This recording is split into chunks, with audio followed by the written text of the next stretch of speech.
Hi guys, in this video I am going to show you how to edit caption on TikTok. So let's get started. First of all, open your TikTok app. After that, tap on your profile icon at the bottom of your screen. From here, tap on the video, the caption of which you want to edit.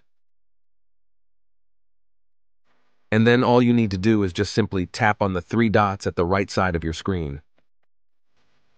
And at the bottom, you will see a lot of options. All you need to do is simply tap on Manage Caption. And from here, tap on Edit Captions. From here, you can delete and edit your captions. So we want to edit our captions. All we need to do is to tap on Edit icon right here. And from here, edit your captions. When everything done, tap on Save and tap on Done. Again, tap on Save. This is how you can edit captions on TikTok.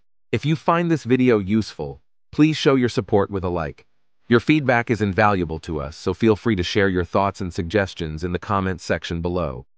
We are eager to hear from you.